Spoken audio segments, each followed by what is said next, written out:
We're going to read a handful of verses from Psalm 118. Do not worry, it is not as long a psalm as the one that follows it. And we're going to read together from verse 13. So it's Psalm 118 and the 13th verse. I was pushed back and about to fall, but the Lord helped me. The Lord is my strength and my song. He has become my salvation. Shouts of joy and victory resound in the tents of the righteous. The Lord's right hand has done mighty things. The Lord's right hand is lifted high. The Lord's right hand has done mighty things. I will not die, but live, and will proclaim what the Lord has done. The Lord has chastened me severely, but he has not given me over to death. Open for me the gates of righteousness. I will enter and give thanks to the Lord. This is the gate of the Lord through which the righteous may enter. I will give you thanks, for you have answered me. You've become my salvation. The stone the builders rejected has become the capstone. The Lord has done this, and it's marvelous in our eyes. This is the day the Lord has made. Let's rejoice and be glad in it. You've heard that verse before, and I want to share a few thoughts about that this morning. This is the day the Lord has made. Let's rejoice and be glad in it. So, is it just another day at the office? Or something more? What we have in this text, of course, at the very least, is a potential motto for us each brand new day. It's a pithy saying that we could frame, that we could hand it upon the wall, so it's the first thing that our flickering eyes open to see in the morning as we stir from sleep on the pillow. This is the day the Lord has made. Let's rejoice and be glad in it. It's a familiar text to a lot of us, and if you, like me, are ancient enough, you will remember singing this when it was put to music by Les Garrett in 1969, can you believe? I remember it coming out, and I remember it singing it, and still it's sung all over the world. Now, immediately I can sense something of what some of you are thinking. I mean, it sounds a great ideal, doesn't it? It sounds tremendous inspiration. It sounds very encouraging, but that's okay when you wake to glorious sunshine, when the birds are singing melodiously in the trees, when your scarcely awake nose begins to twitch and detect the enticing aroma of sizzling bacon coming through from the kitchen. And suddenly you wake up to realize it's a day's holiday from work and you haven't got to go through the same old drudgery. But it's a very different kettle of fish when you're laid aside with COVID, or you face a lengthy and busy day at work, or the TV news is blaring about details of the latest atrocity to hit your locality. This verse stared me in the face during my daily Bible readings one morning just a few weeks ago, after I'd woken at 6 a.m. to hear the rain drumming on the bedroom window, and when I was unusually scheduled to work on a day that I was usually off. My neck was stiff, my head felt giddy, I struggled with pain in both knees, and worst of all, Yorkshire Cricket Club had somehow lost in an epic last ball drama to Rose's rivals Lancashire in a 2020 match, much to Mandy's delight. Rose's matches are very entertaining when we go. At the time, this verse did not bring a smile to my face. Or if it did, it was a wry smile. But it did send me a message. Just a few days later, I walked out of the door and bumped into one of my next-door neighbours. Well, he was an upstairs neighbour. The only time we really meet our neighbours is if we walk out the door at the same time, because the way the flats are all organised, you can't lean over a fence and talk to each other. There's no fence to lean over. So I bumped into this gentleman just as he was coming in, as I was going out, and I said good morning, as we usually do, and I said, looks like being a beautiful day, to which his response was, it's all the same to me, it's just another day. And I went away feeling very heavy-hearted that was how he saw each day. Reading this verse again, I began to perceive what a tragically blinkered view such a comment reveals. Reading the entire context of this chapter, and that's why I wanted to embrace few of the verses before, but the whole of it would take some reading, we will soon see that David, the one who penned these words, from the confession of his own lips, that life was not necessarily always easy for him, that these weren't perhaps the most natural words for him to write and to put to music and to sing. Trouble seemed to follow him around. And yet the Lord inspired him to pen the words of this song and to begin to sing it. You are in good company this morning with wonderful singers and worship leaders, so you'll be glad to hear I don't intend to do that. It's likely that it was prepared in anticipation of the commencement of one of the numerous Jewish feasts that God had ordained, and that was the day particularly that he was speaking of. But significantly, thousands of years on, the lyrics are still with us to read here on the 10th of July 2022, so their significance must be far greater than the religious feast that took place hundreds of years ago, however important that still might remain. This is a biblical truth that applies to every new day, irrespective of how we feel, of what's happening to us or what's going on around at the time. So let's take a quick, I hope, closer look at this verse this morning. See, first of all, that it speaks of the present. This is the day. Not yesterday, not the day before. It's not a historic day. It's not a day depicted in history. It's not a day that we read about in our diary of years gone by. It's not a day, even a special day that is ringed upon the calendar that we are looking forward to. It's today. It's always today. It's always every new day. It's this day, Sunday, 10th of July 2022. And it will be equally true tomorrow, Monday, 11th of July 2022. It will again be this day. This day is the day the Lord has made. It's always this day. So the Bible, despite being some would just dismiss as being an aged collection of books, albeit God-inspired, albeit that's the significance of it completely. The Bible's language is so often presented to us in the present tense.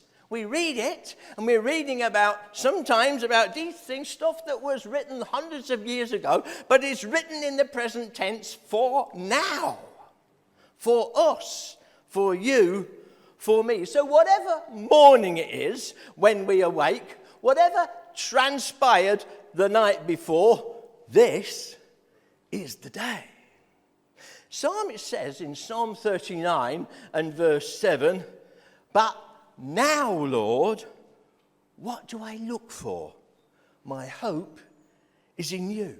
I've never noticed that word before, but now, Lord, today, at this moment, at this point in time, what do I look for? My hope is in you.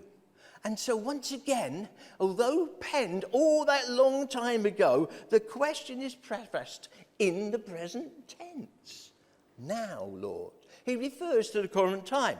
He addresses the day in which he finds himself, and he addresses reaction to that day. So here we are on a Sunday morning in 2022, and so the question is still the same. What are you and what are I looking for in this new day? Can we see beyond the weather? Possibly today we don't want to see beyond the weather. It's one of those unusual British days that's fairly pleasant and enjoyable. Okay. Can we see beyond the latest news bulletins? Can our minds even take in what's going on or what's exploding around about us in all the confusion across not just here but across the world at the moment? Can we cast our minds beyond how our bodies feel? Beyond the issues that bombard our minds to look for God in this new day that he has granted to us. See, this verse is always going to be relevant no matter what day it is, no matter what year it is, no matter what month it is, no matter what our schedule looks like. Now, here's another most familiar Bible verse. Just about everyone in the congregation will be familiar with this verse. And if I give you the quotation, then it comes from Hebrews chapter 13 and verse 8. Some of you are beginning to read it out loud already. Jesus is the same yesterday, when, today, and forever. Today is where we are at the moment. That's where we are focused, and that's where he is focused with you and with me. He is the great unchanging Christ. He never ages. Time doesn't affect him. He lives outside the realm of clocks and calendars. The passing of the days will never diminish his love, will never shrink his power, will never disturb or divert his relevance. We can always view him in the light of the now, of today. He is the Lord of the new day, of every day. No day will be given except that he grants it and that he resides over it. He is Lord of this new day. He remains utterly reliable, completely almighty, absolutely trustworthy, and still he is creator God. Creation isn't something that happened all those 1,000 years ago in Genesis 1. Still he creates day after day after day all kinds of new stuff, and new days are just one of the things that he creates. He's the creator of each new day. Whilst he remains unchanged, every single one of those new days that he creates is different. No two, like snowflakes, are exactly the same. I remember in 2005 when we left our home in Cheshire and moved up to live in Blackpool. I had never lived by the seaside before. It was something that I always dreamt about. It was something that was always it was out of reach. Something that you just occasionally were able to visit just for a week or something like that, and then you had to go home. But to live by the seaside, when I moved up to Blackpool, everyone else around me was just stunned by how overwhelmed I was by it all. I mean, Blackpool itself is not the most attractive place on the face of the earth, I suppose, but the seaside, the beach, the sunset over the ocean is just something else to behold. I'd never lived at the seaside before, and we greeted each new day at the seaside, trying to explore what this new life was like. Never had I had the opportunity before to walk on the sand first thing in the morning. Never before had I had the opportunity to stand on the cliffs late at night and see the sun settle on the sea by the place where I lived. It was different. We would get fish and chips and sit down by the beach. In fact, Andy and I still do that. And just watch the sand and the stuff that's going on, because we can. It's new. It's different. It's in the present. Secondly, this verse speaks about provision. Did you see? He said, this is the day the Lord has made. It didn't simply happen. It didn't evolve over an immense period of time. It didn't arrive by some freakish accident or even by some what we might describe as natural cyclical process. It was made. And the Bible says it was made by God, his gift to you, his gift to me, his gift to mankind, but particularly to his children. As the sun rises each morning, as the clock chimes midnight, I wonder if God smiles and silently whispers, here it is. It's my special gift, tailor-made for you. It's yours. It's my gift. It won't be like yesterday. It's a new day. It's the day I have made. It's yours. Enjoy it. Do something positive with it. Psalmist said in Psalm 121 and verse 2, my help comes from the Lord, the maker of heaven and earth. He's still making. He's still creating. New stuff constantly comes from him. Friend, he's not oblivious to your circumstances today. He's not unaware of how you feel. He's not ignorant of what's happening to you. He's not an idle bystander, helplessly looking on as he witnesses your pain or fear, but he offers you another brand new day.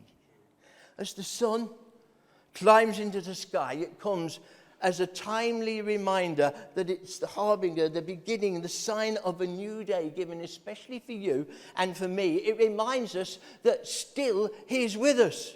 Still he has a plan for us. Still he has a purpose for us. That fresh new opportunities lie ahead. He's the maker of heaven and earth, the creator of each and every new day. He is your help and mine, and here's another day to prove it. There's another familiar verse found in Paul's letter to the Philippians in chapter 4. And in verse 19, he says, my God will meet all your needs according to his glorious riches in Christ Jesus. Oh, I need another day. Here it is. I need some fresh opportunities. Here they are. I need you to change things. Here's another day in which I can do that. I need your comfort. Today be the day that I send it. This day is his special gift to you and to me. We need to regard each day as a very special gift from God. We'll start to see the days differently when that happens, because that's exactly what it is. Comes from him to you, to me, to each one of us. He has granted us breath and the measure of health to register this new day and to enter into its promise. There will be something today that he wants you to see. There will be something today that he wants you to hear. There will be something today that he wants you to taste and to enjoy, to learn and to understand, to apply and grow. I remember when I was 7, 8, 9 maybe, and my younger brother was 3 years younger, because mathematically he was born 3 years after me. And we went on holiday, and we went on the train. Now, this was before we ever had a car. And the first car we had did not have a starting handle either. We got on this train, and we got off the train at Clacton-on-Sea in Essex, and we spent a week at Butlins. That was like stepping into a completely new world to me.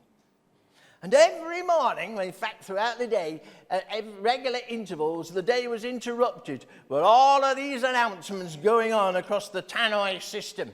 And every morning, suddenly, I think it was at some unearthly hour as well, this music would burst across the tannoy, and it would be zippity-doo-dah, what a wonderful day, what a wonderful feeling. And that was just a secular approach. They weren't involving God at all. But how much more is on offer to those who belong to God and are mature and discerning enough to see beyond the aches and the pains of daily routine, to see God at work round about them. Thirdly, the verse speaks of purpose. This is the day the Lord has made. Let us rejoice.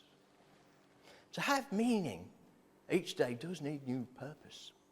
To find the day full and enjoyable, we need to approach it with motivation and with intent. This new day, God's gift to you and to me, are we to spurn that gift, to despise that gift by treating it idly, indifferently, or with disinterest? The psalmist immediately releases purpose into his day, into this day, this new day. He begins to rejoice. For him, it's something to look forward to. And each day comes with fresh anticipation, if we approach it with purpose.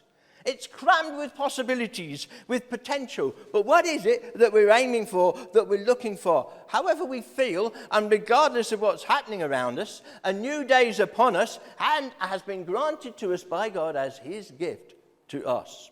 So let's not see this new day as just an extension of our pain or an expansion of the sadness that we might already feel. Let's not see it as a means to heighten our fear or to exacerbate our feeling of emptiness. It's God's gift, and he has granted it for a purpose.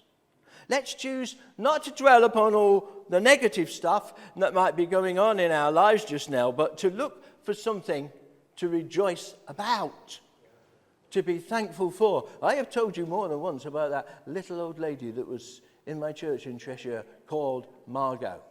If you were to see her, she would walk like this, scarcely walking at all with one leg in front of the other. It was easier to transport her in her wheelchair. It took her so long. She had a bit of a crook back and she could scarcely look up at you at all.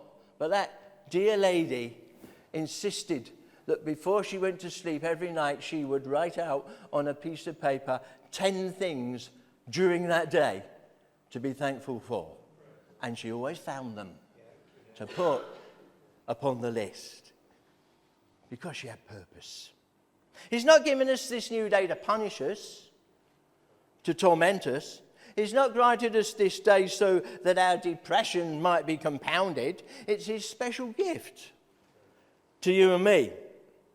It doesn't have to be more of the same. That's not his intent. There is opportunity for things to be different, for our attitudes to be different, for us to exercise purpose into this day. The Bible declares that we each have his joy in us.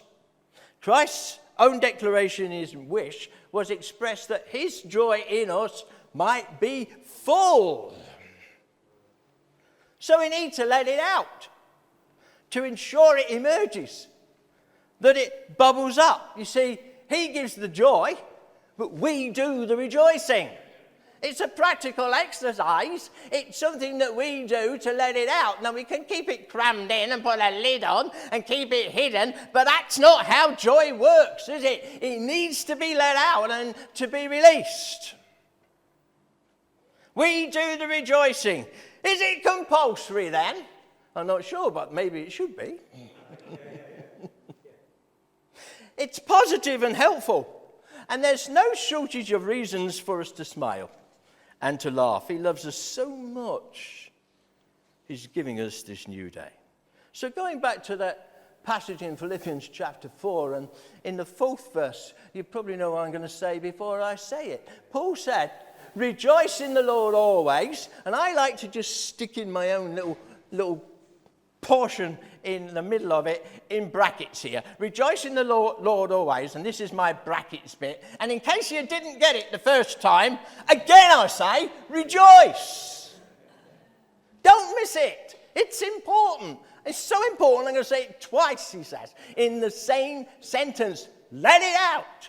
Practice this joy that he has put in. A new day grants opportunity for a new start, another beginning, a clean sheet, a fresh journey. So let's make the most of it. Now, you, like me, looking around the congregation, no, none of you are like me. But if you were to be like me, you might find that you're beyond the youthful stage. You're just advancing slightly in years. And you might be on the stage where the first thing in the morning you might do would be to catalyse a huge leap out of bed and dance around the room. Although looking at some of you, it wouldn't surprise me if that's exactly what you do. But what we can do, at the very least, is to push back those bedclothes with a smile and to voice gratitude for all the things that we already have at the start of this new day. The roof over our head, the clothes on our back, the measure of health that keeps us alive, the good friends that care about us, the spiritual family that encourage us, the food in the cupboard, the four walls of protection around us, and this great delight of walking with God. Paul tells us in the above verse, effectively, to keep at it. Keep at it. Rejoice in the Lord always, and again I say rejoice. Let the joy out. If you can do that while circumstances aren't always conducive, how much easier will it to do that in heaven where there is no negativity and when there are no adverse circumstances? It says in Matthew 6 verse 33, right in the middle of Christ's Sermon on the Mount, seek first his kingdom and his righteousness, and all these things will be given to you as well. Doesn't that verse inject purpose into our day? Seek first his kingdom. Let's look out for God at work in our community. Let's look out for how we might be involved in his kingdom, in our household, in our place of work, in our street, in our home, in the shops, wherever we might find ourselves. We seek for his kingdom in all that we see, in all that we hear, in all that we touch and that we feel. And he'll minister to us through 100 different ways, but we need to have our eyes open enough to see them. He'll offer us a myriad ways in which to serve him, and quite frequently those are by serving others. Will we be alert to them, and will we expedite them? They may not come again tomorrow. He's not with us this morning, but I'm sure he won't mind me sharing this, that quite often I meet up with Lee during the week and we'll go for a coffee or do something together. And it can be almost an embarrassing experience to go out with Lee because he talks to everybody. Everyone in the street he says hello to with a big smile on his face and inquires how they are going. What a positive attitude to every day. And it taught me a whole lot, walking at his side and thinking, hey, that's great, actually. I don't think he knows who that person is, but it didn't matter at all. He was just genuinely interested, not just passing the day. And there was a purpose in there, all of it. So it's never just another day. It's a new day. It's God's gift. How are we going to use it? And being a bad preacher, I got a fourth point this morning, and it's going to be a very quick one. And I'm speaking about pleasure, he says, and be glad in it. That's a pretty clear, unmistakable statement of intent, I'd say. What could be unpleasant or daunting about entertaining pleasure, about being glad? That's something that all of us can cope with in buckets and buckets and buckets. Told that it's Blackpool FC's anthem that as the team pulls out onto the pitch, they sing to Dave Clark Five's song from the 60s, Glad All Over. God has given us this day to be enjoyed. Of course, things sometimes appear to go wrong. Disappointments come, we're not ignoring those things. Things quite frequently don't pan out as we expect. What we might describe as mishaps occur. Pain might sometimes seem to be a regular visitor.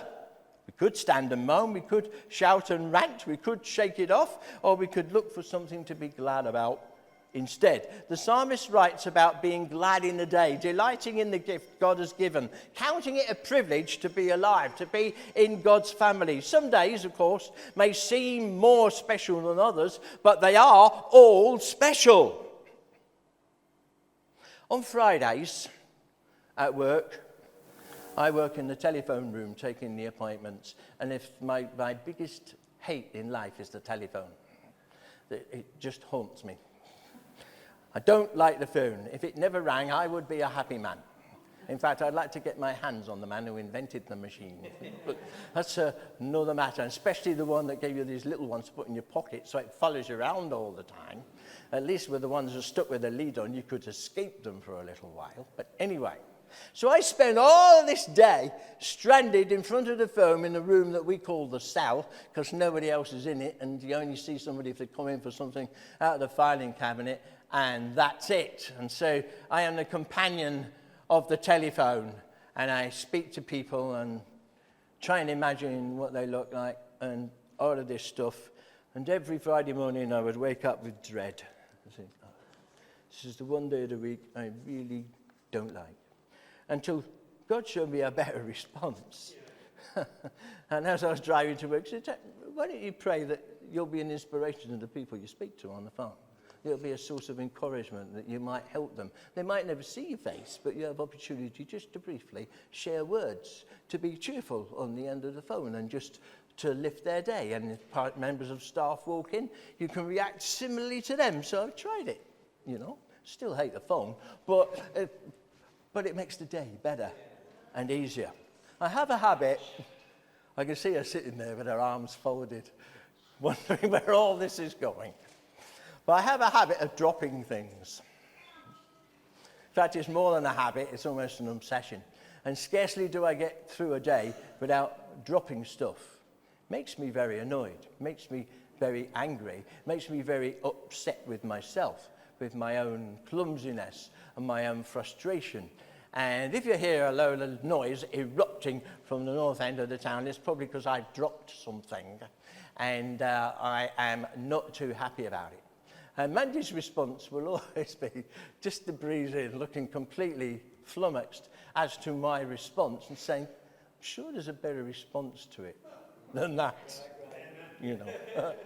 She is, of course, as always, right. It's annoying, isn't it, when they're always right, but she is always right.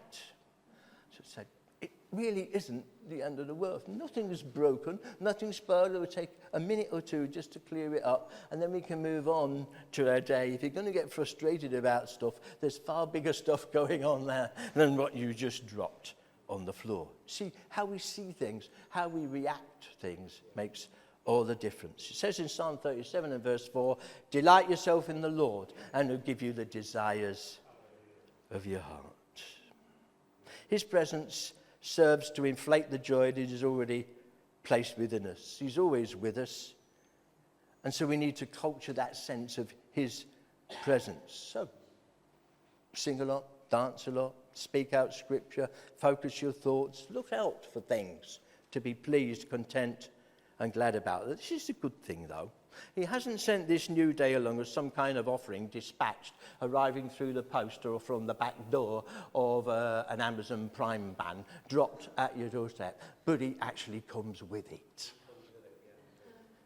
He is with us throughout that day and accompanies us with it. There's a host of pleasures that God has arranged for you today, if you take the time and intent to seek them out. He does grant each new day as a special gift. I don't know if it's even merited or desired, but he wants us to have it. And he sends it our way because he loves us and he wants us to fully enjoy it. We can't allow our feelings, our circumstances, our situations to blinker our eyes, to colour our approach. But God reveals a bigger perspective for all of this than that.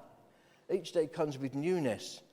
It offers us a new start. It throws up opportunity for new beginnings.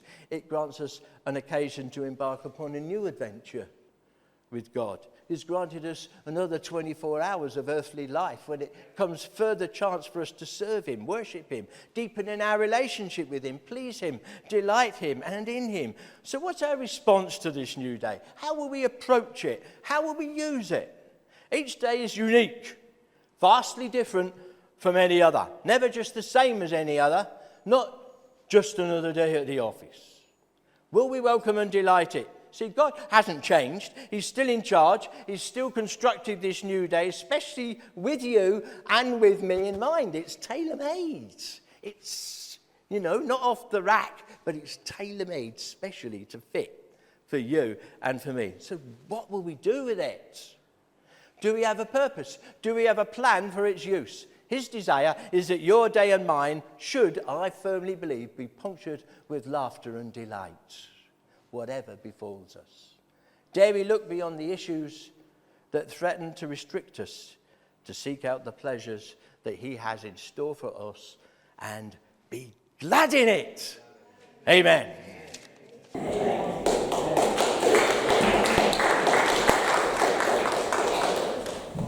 Well, we had a song planned to finish, but it seems to me there is only one song we can sing after that preaching. It's an old song. I don't know whether it's even there in the database of the church, but it's the words of that scripture says, "This is the day that the Lord has made. I will rejoice and be glad." And all those over the age of 60 will know this, and all those under the age of 60 will get it really, really quick. Can we stand? Very, very simple. It's just the first verse of the thing. This is the day. This is the day that the Lord has made. That the Lord has made. We will rejoice. We will rejoice. And be glad in it. And be glad in it. This is the day that the Lord has made. We will rejoice and be glad in it. This is the day. This is the day that the Lord has made. And again, sing it. This is the day. This is the day that the Lord has made. That the Lord has made. We will rejoice. We will rejoice and be glad in it. And be glad in it. This is the day that the Lord has made. We will rejoice and be glad in it. This is the day. This is the day that the Lord has made. Now we're going to sing it one more time, but I want you to do something. I want you to get out of your aisles and go into the corridor a bit. So get out from the seats, and we're going to sway a bit as we do this, even though we're up here to 60, some of us. Okay? Those people with heel backs, you can jump up and down, that's alright. Here we go. So no seats, we're just celebrating. Go on. This is the day. This is the day that the Lord has made. That the Lord has made. We will rejoice. We will rejoice and be glad in it. And be glad in it. This is the day that the Lord has made. We will rejoice and be glad in it. This is the day. This is the day that the Lord has made. And now we'll speed it up a little bit. So those under the age of 30 will do better. This is the day.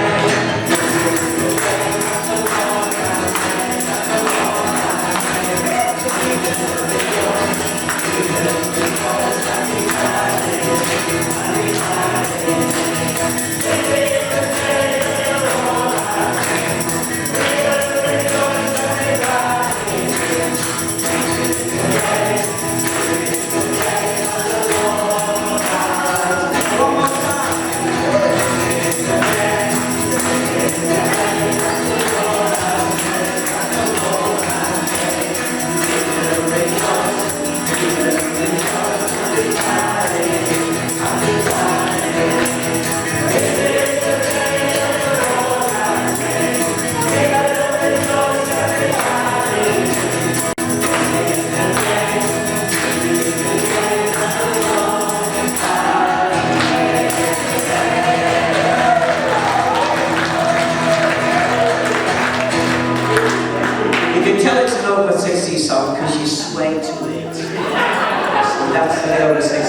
Praise the Lord. So we're going to finish with a special occasion because it's a birthday today.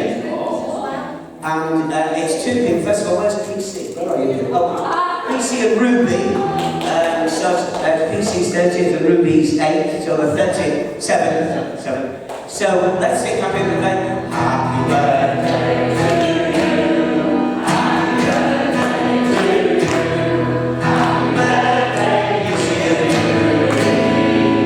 Happy birthday to you.